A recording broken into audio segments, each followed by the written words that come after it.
tomarei aqui a direção do que a gente vai falar, e eu tomaria então a liberdade de resgatar alguns pontos principais do que nós conversamos na semana passada e então poder criar aqui uma linha de interação para a gente debater e refletir sobre esse ponto. O nosso tema diz respeito às mães narcisistas. As mães narcisistas. Inclusive, quem não conseguiu assistir a nossa live da semana passada, eu peço encarecidamente que você assista. A live da semana passada ainda não foi para o YouTube. Se encontra ainda aqui no meu canal no IGTV, mas está aqui na íntegra. Peço para que você assista, porque lá terá eu tirei um tempo maior para desenvolver a reflexão sobre como se desdobra essa questão das mães narcisistas. E eu sei que esse é um tema delicado, porque eu sei que eu estou mexendo no papel de uma personagem que, do ponto de vista da interação familiar, tanto quanto do desenvolvimento psíquico, emocional e até espiritual de uma pessoa, é um personagem de importância fundamental, né? E com certeza, sem sombra de dúvida, existem muitas mães com suas respectivas limitações e que não necessariamente se configuram nesse problema que nós estamos aqui refletindo, ok? Nós estamos aqui refletindo acerca de um dado desvio e que, pela via desse desvio, acaba se provocando inúmeros sintomas dentro das interações familiares, ok? Mas isso não exclui o brilho, não exclui a importância, não exclui a necessidade dessa personagem na interação familiar, tanto quanto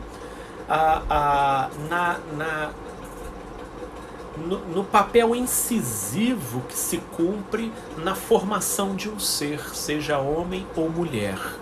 O papel da mãe é importantíssimo. E eu quero também abrir aqui um outro parênteses, porque nós estamos falando especificamente de mães narcisistas, que coloca a gente até dentro de uma abordagem um tanto quanto tabu, justamente porque, como é um papel consagrado e até um tanto quanto idealizado na cultura coletiva, acaba-se não se refletindo acerca dos aspectos e das possibilidades daquilo que nesse papel pode disfuncionar ou adoecer, né? E em relação a essa disfunção e esse adoecimento que pode se esconder por trás desse papel de grande relevância e importância na formação das pessoas, que é o que nós aqui vamos refletir.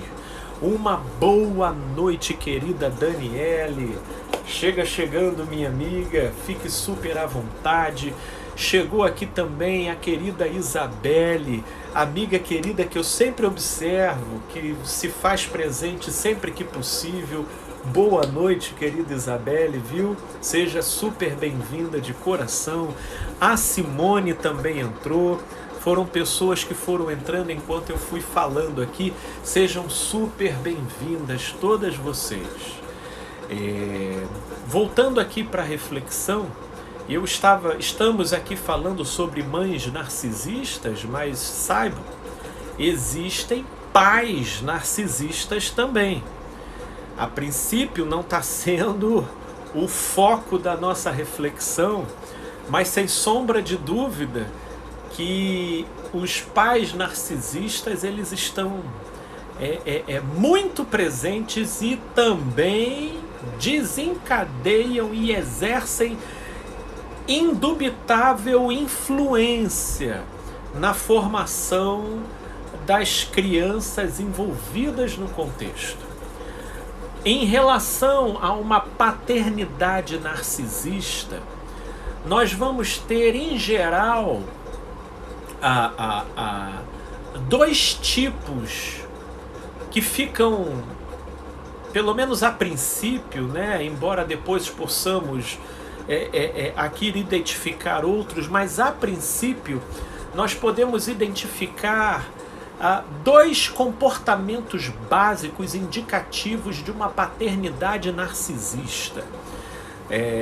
Tomando como princípio aquilo que nós refletimos na semana passada acerca de narcisismo, narcisismo é uma profunda exacerbação da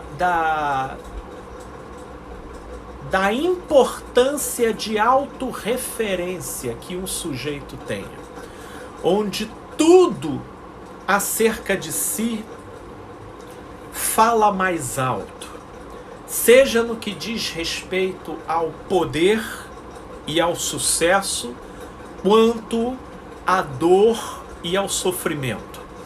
Então, essa exacerbação da importância da autorreferência, você percebe onde na troca com essa pessoa, tudo dela é mais relevante, é mais pesado, é mais preponderante.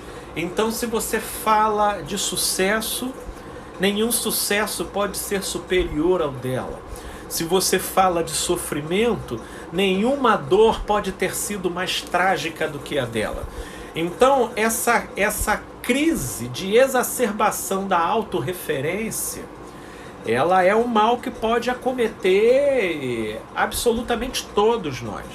Mas na figura do pai, em especial, a paternidade narcisista, ela apresenta dois tipos básicos de comportamento.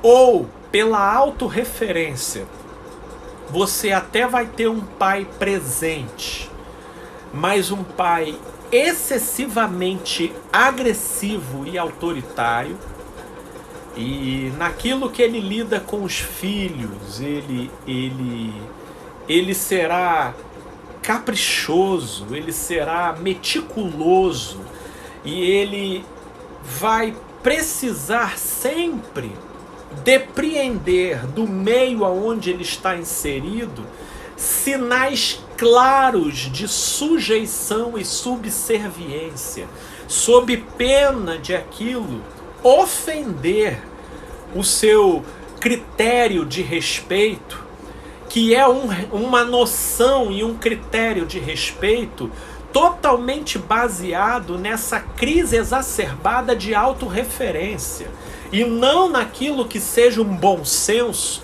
acerca do que realmente significa respeito.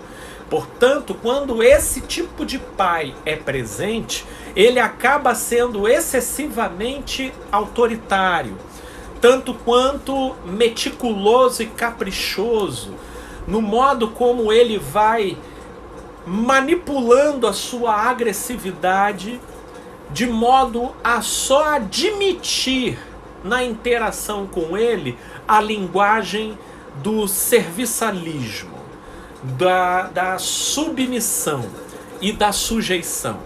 Esse é o pai narcisista presente. Agora, uma outra forma de se expressar o narcisismo na paternidade é quando ele some. É quando ele some. Esses, de repente, eles causam até menos prejuízos diretos, né? Porque o pai narcisista presente, esse provoca muitas repercussões negativas. Mas o pai narcisista, que age pelo sumiço, ele causa prejuízos mais de natureza indireta, por deixar ali a lacuna em aberta do papel que caberia a ele, mas diretamente não. E por que que esse pai que some, em muitos casos poderia ser interpretado, em muitos casos, não são todos, tá? Mas em boa parte dos casos poderia ser interpretado como uma paternidade narcisista.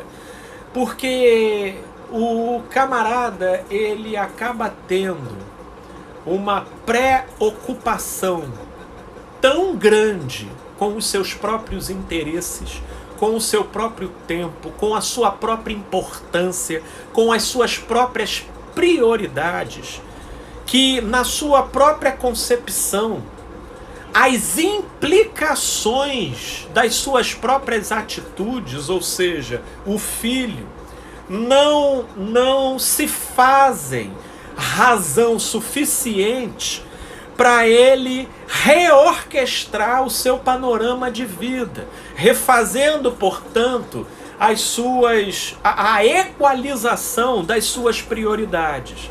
E aí, nessa crise de autorreferência, onde aquilo que eu atribuo como importante terá sempre a minha preferência, nem o natural amor de um pai para com o filho, que pode instintivamente desabrochar, consegue despertar o sujeito dos seus próprios apegos e prioridades. Então nós temos aí uma manifestação narcisista, porém de atitude definida e pautada pela ausência. Então é nessa direção que, em geral, na figura masculina, a gente se depara com as repercussões do perfil narcisista. Mas hoje, aqui na nossa reflexão, que está se dando como extensão do que nós conversamos na semana passada, nós estamos falando sobre a mãe narcisista. Mãe, uma figura idealizada, em parte por razões absolutamente justificadas, porque, sem sombra de dúvida, que em muitos aspectos, né, se não fosse pelo papel materno, a criação de homens e mulheres estariam completamente defasadas e comprometidas. E diga-se de passagem que boa parte, que na verdade, eu não vou nem dizer boa parte, eu vou ser ousado o suficiente para colocar que na maioria massacrante dos casos, embora você possa ter pequenos desvios, porque em se tratar da subjetividade humana, você dificilmente pode trabalhar com generalizações, porque toda regra tem a sua exceção. Definitivamente, a subjetividade humana não pertence ao mundo de exatas, né? Mas em boa parte dos casos, o narcisismo materno é fruto de traumas.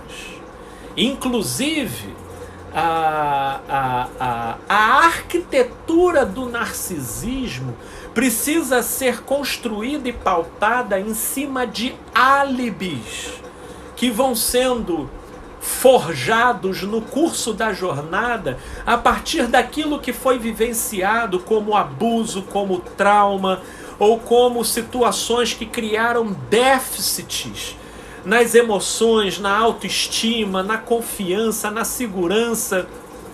E a partir disso, essas vivências, pela autovitimização, passam a funcionar como álibis, criando, por conseguinte, essa exacerbação da autorreferência.